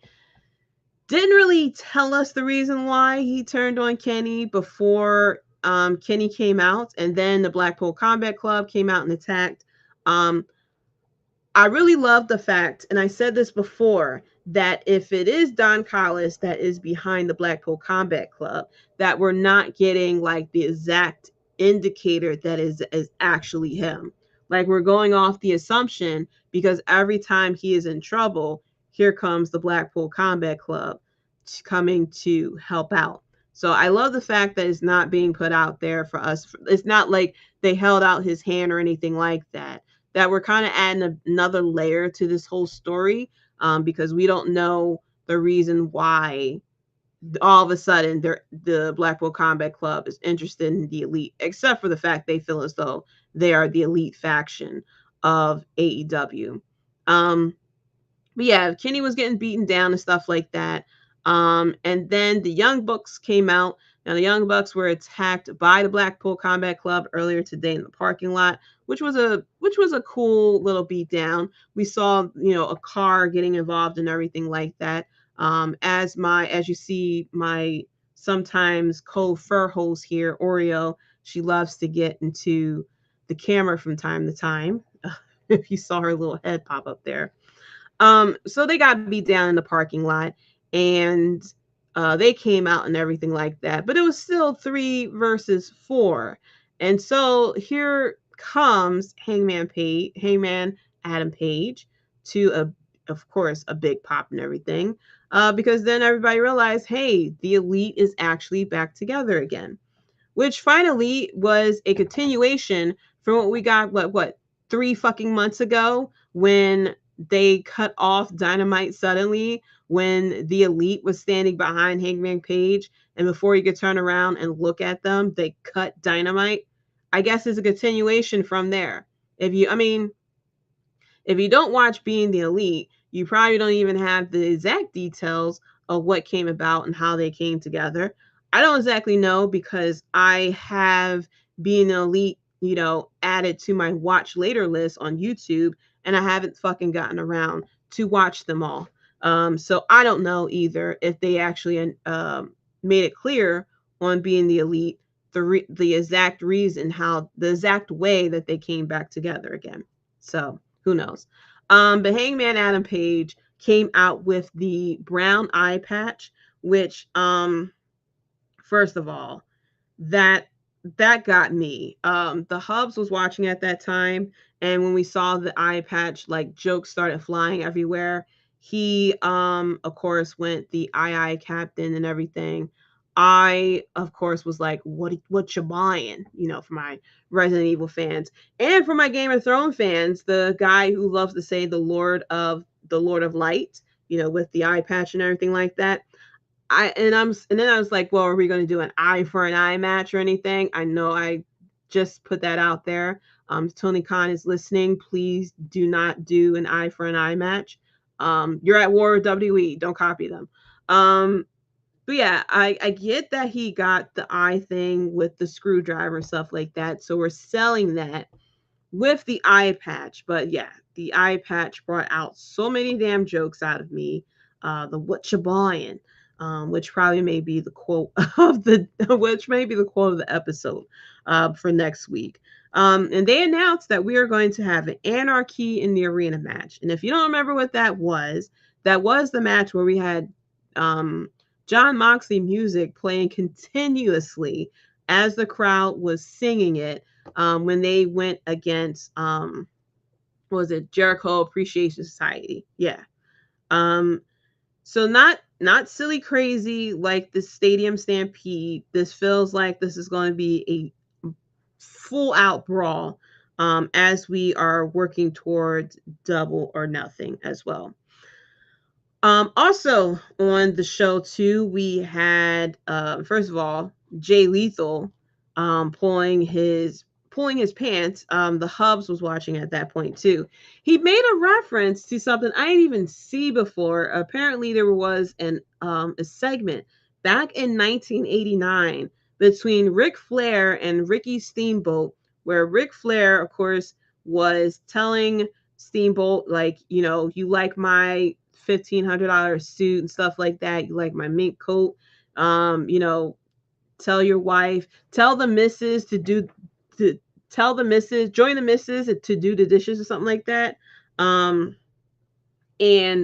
Ricky had started beating up on Ric Flair, tore his pants, and his pants tore exactly the same way that Jay Lethal's pants tore. And we know that Jay Lethal is a big Ric Flair fan. So I think, me and the Hubs think that it was a direct callback to that segment. It was bar fight music. Was it? No, I thought they was playing Jon Moxley's theme though, like for most of the time. But yeah, it still was a crazy match, first off. If I remember correctly. Yeah, it was still a crazy ass match. But yeah, and then a segment with Jay Lethal. We had Karen Jarrett pop up. First of all, I thought it was a new female wrestler.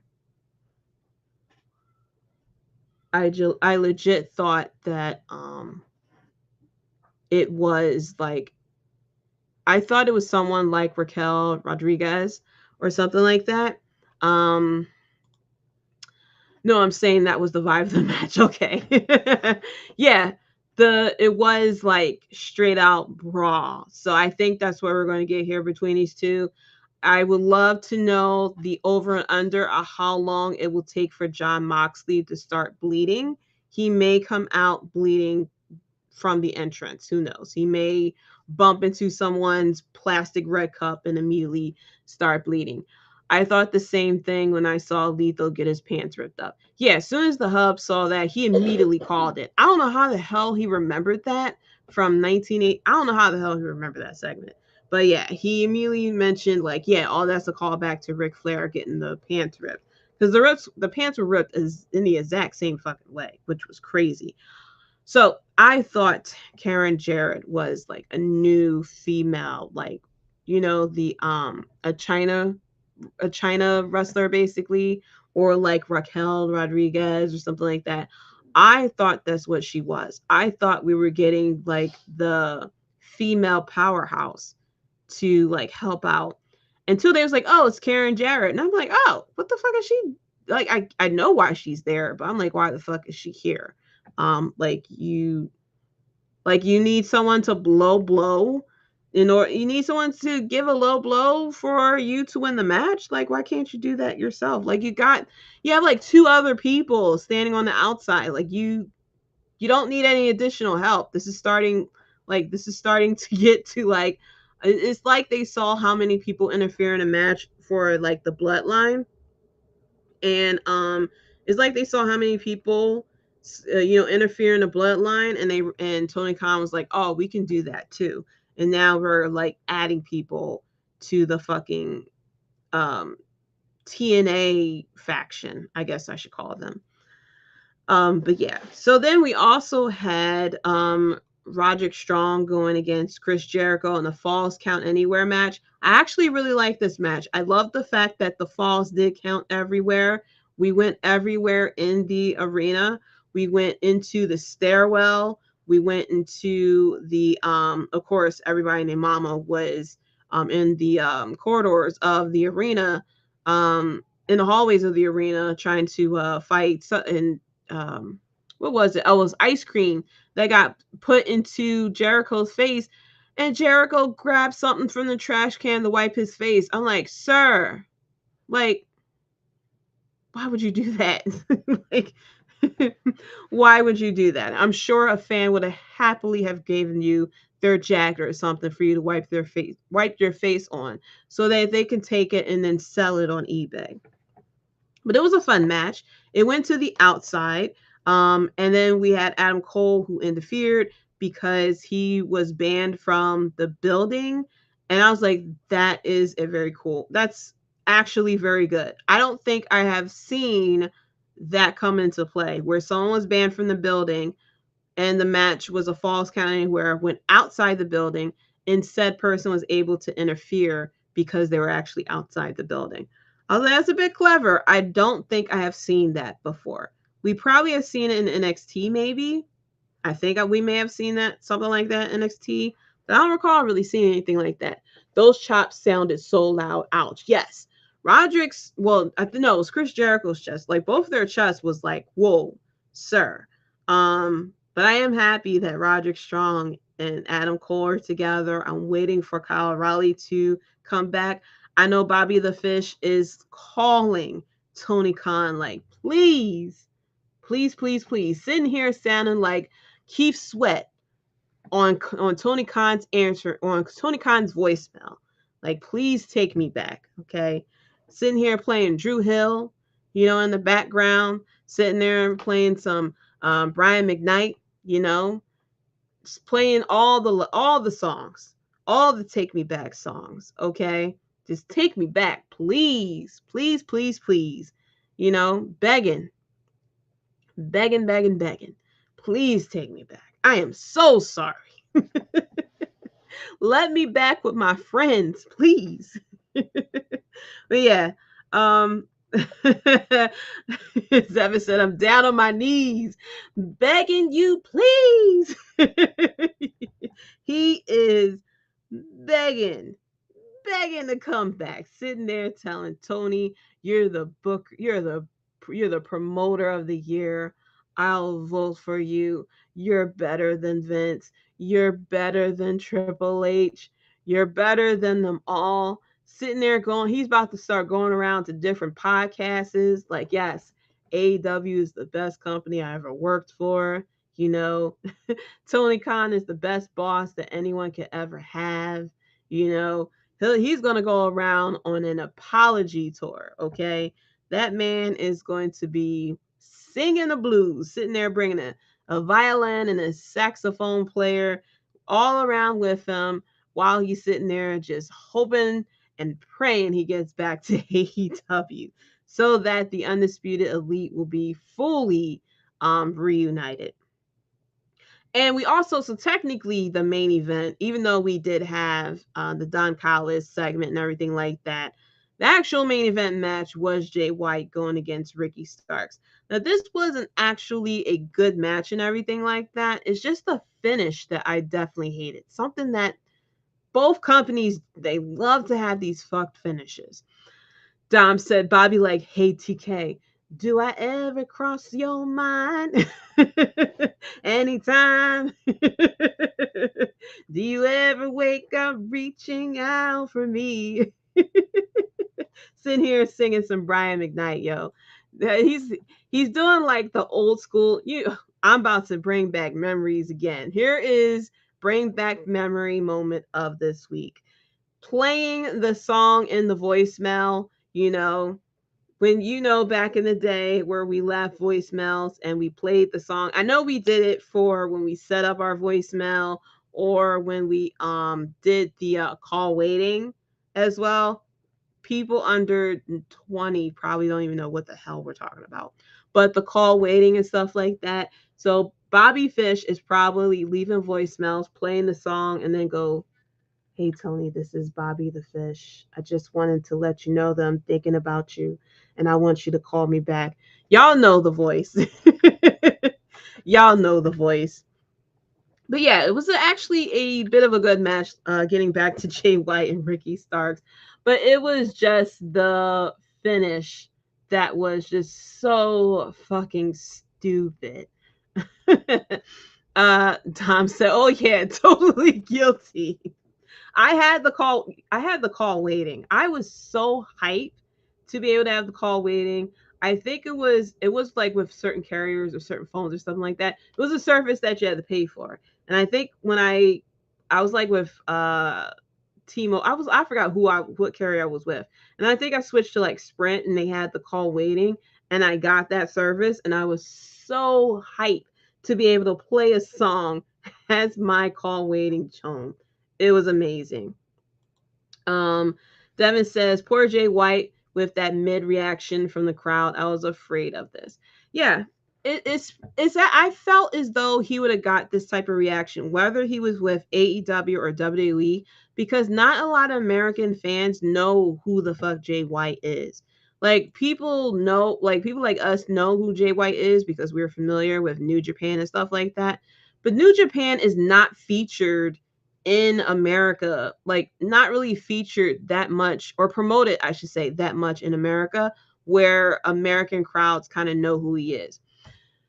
It was very like people knew New Japan back when we had, Bullet Club with Finn Balor and even Bullet Club with Kenny Omega and stuff like that.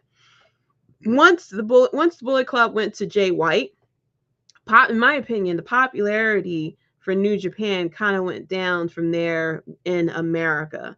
So not a lot of people really know who Jay White is. I felt as though if he was to go to WWE, it probably would have been a less of a reaction because probably people don't know who the fuck he is. Just like how people don't even know who Jaydee is. When Gunther first came up, he really didn't get that much of a reaction either. Dom said Verizon did that forever. When you called me, you hear the Rocky theme instead of a ring. I forgot what song I had back then as my call waiting tone. I forgot what song I had back then. I was so hyped. And then the call waiting thing didn't even last that long. So I forgot how long I had it for and I forgot what song I had. I changed the songs a couple of times though. I remember that. Like whatever song I felt, whatever song I felt like, I guess it was like, I think it was seasonal or something like that. Like I changed it every season or something. Like you'll change up the song or everything. Devin says, I think WWE would have gave Jay White some video package like they did for Jaydee. True. True. Yeah, Triple H would have handled him a little bit more correctly. I think it's just the initial crowd reaction for, like, they would have had to have done, I call it like a, not really Y2J, but they would have had to have done like several video packages, like sort of like what we had with Cody Rhodes coming back, how we had like multiple video packages for him and stuff like that. Like, I feel as though with that casual crowd, because WWE is such in a bubble, that we probably would have had to have done it for Jay White. If we really wanted Jay White to really be in that immediate star status, and you didn't want him to be teamed up with anyone, I feel as though we would have had to have done like we would have had to have done a very good video package. Because I don't know if WWE would have been able to show what he, like, his stuff in New Japan to really show like what he can do. But the thing with AEW is AEW, Tony, the way that they book, they immediately feel as though you should know everything.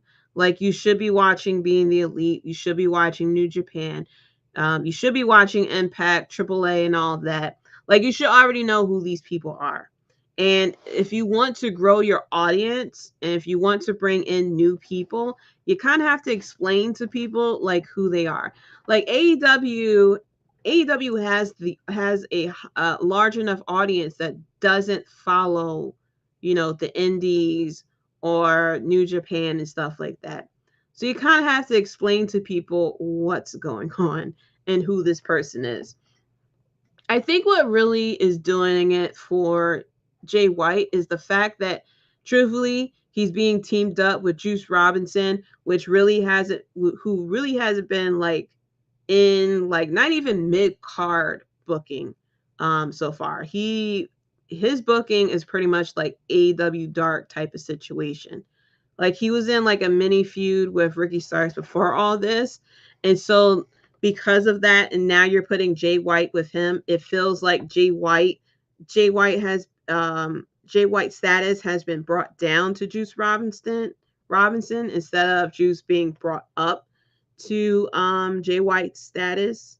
I think if we had Jay White into like a feud with Samoa Joe, or not, you can't really throw him into the Elite just yet, or with Blackpool Combat Club just yet. But I feel as though if we had thrown him into a better feud or something, I think he would have gotten bigger reactions than what he's getting now. I think the fact that even though him versus Ricky Starks is a fun feud, promo-wise, in my opinion, I think the fact that he is teaming up with Juice Robinson and they're like being called Bullet Club Gold or whatever like that, I think the fact that it's the Juice Robinson factor that I think isn't really helping Jay White at all. I think if they had put him in a higher feud, I think Jay White probably would have gotten better.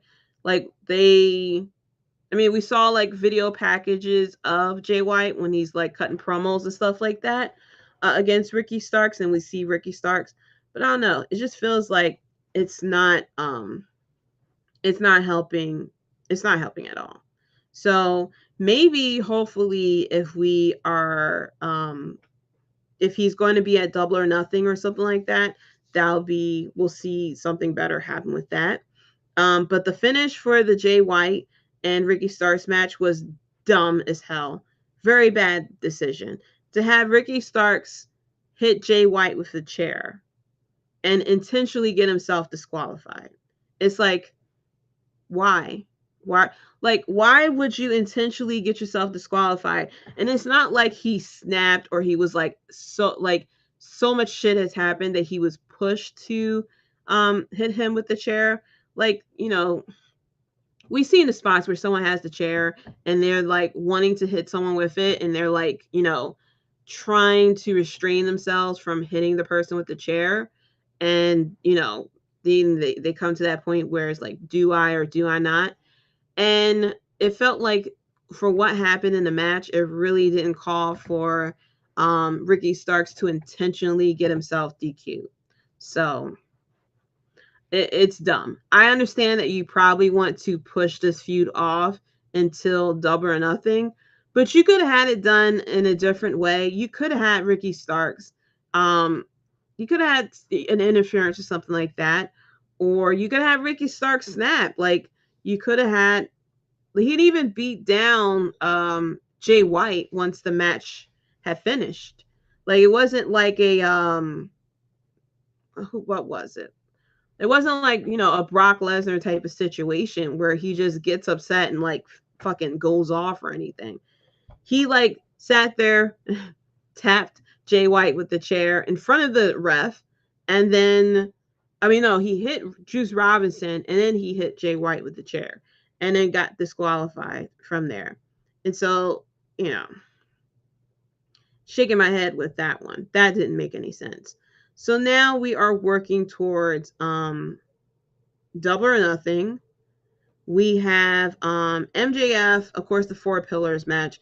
MJF, Jungle Boy, Darby Allin, and Sammy Guevara for the AEW World Championship. The Elite versus the Blackpool Combat Club in Anarchy in the Arena match. Jamie Hayter going against Toni Storm for the AEW Women's title. Wardlow versus Christian Cage in a ladder match for the TNT Championship. And then, first of all, Orange Cassidy cracked me the fuck up with this setup. He, of course, was in pain. Renee mentioned how a lot of people want to face him. He was like, yeah, I'll face them all. They can go talk to Tony Khan. And apparently 20 people had talked to Tony Khan. And he was like, 20 people? He was like, that's a lot of people. And he was like, okay, I'll do it. He was like, there's 20 plus me is 21. We can have a blackjack battle royale. And then he looked at Renee. He was like, do you want to be in this too? And she was like, no. He was like, okay, cool. Like, first of all, I have a soft spot with Orange Cassidy. Ever since I found out he was fucking Fire Ant in Chikara, I love him. I didn't watch a lot of Chikara, but I know about the fucking Ant Society in there. And when I found out he was Fire Ant, I didn't believe he was Fire Ant until I saw him do the kip up, and he does a kick. He does that little kick whenever he does a kip up, and I was like, oh yeah, he is Fire Ant, because Fire Ant does the same thing. So I'm a fan of Orange Cassidy solely because of that. But we're gonna have Orange Cassidy defend the IC title against 20 wrestlers in a blackjack battle royale, and then we have FTR going against Jay Lethal and Jeff Jarrett for the AEW Tag Team Championship with Mark Briscoe as the special guest referee. A part of me wants Team TNA to win these tag team titles just for chaos too. I love chaos. I just love seeing the chaos. And a part of me wants Team TNA to get the titles because a lot of people are sick and tired of Jeff Jarrett being on TV. But to me, I don't know. I find the stuff that he does pretty funny, in my opinion. Especially with FTR, I'm blind. Perfect pile driver, but I'm blind. So with FTR. So I find that funny. But yeah. Next week is going to be a lot of motherfucking wrestling, I tell you. A lot of wrestling. That's going to be a very long weekend. I'm going to miss, I'll be missing Night of Champions because I got to do mom stuff. So I'm going to have to watch it back at some point. As far as like double or nothing and NXT, I don't know what I'm going to do. I probably will more likely watch Double or Nothing and catch NXT the next day or something like that, since I don't watch NXT consistently. But for those who love NXT and AEW as well, y'all gonna have to like sit there and be on multiple phones or have multiple monitors or TVs up watching everything going down. But yeah, it's gonna be a crazy week next week. At least it's Memorial Day for those who celebrate, who have the 3-day weekend off and everything. At least we'll have that extra day to kind of like rest, barbecue and stuff like that. But yeah, it's going to be a crazy week next week. But that's it for the Wrestlebread podcast. Thank you so much for listening. Like I said, be sure to check out the Bloodline Entertainment Network. Check out the website at bloodlinenetwork.com. Like I said earlier, there are so many great articles out there. There's so many great writers out there, okay, who actually are passionate and care about what they're saying, and they want to give you good information. They want to give you good numbers. They want to give you good picks and stuff like that. All right, they don't want to steer you wrong. Okay, so be sure to check out all the great articles that's going on out there as well. And like I said, if you love this podcast, if you love checking out this live stream, like I said, I'm here every week live on the Bloodline Entertainment Network YouTube channel. Be sure to check out the other podcasters that we have out there. Cage My IQ, Circle Debate, Clark Street Wrestling Podcast, Outta Here Podcast, Raw Dogging with De Niro, which you can find on Mondays. He watches the last 30 minutes of Raw. Roto Slappers, Top Rope Wrestling Talk, The Broadcast Podcast, The Debate Center, The Tim King Show, The Universal Wrestling Podcast, our newest show, The Director's Cut. If you are a fan of movies and stuff like that, entertainment, be sure to check out The Director's Cut every Tuesday, our newest show out there as well. You can find me on Twitter at JDC137. You can also find the podcast at Wrestlebread as well. Be sure to click the links in the bios for the Instagram, the Facebook, and the TikTok as well. I come to you every week live, L-I-V-E, live every Thursday at 9 p.m. EST, only on the Bloodline Entertainment Network. Be sure to smash that like button, okay? Smash that like button like, I don't know, okay? Like Brock Lesnar wanting to smash Cody Rhodes' face, okay? All right. Be sure to subscribe as well. Put the ones in the chat and acknowledge us. Shout out to everyone in the chat, okay? First of all, shout out to the broadcast podcast. Great stream, Jaydee. Thank you so much.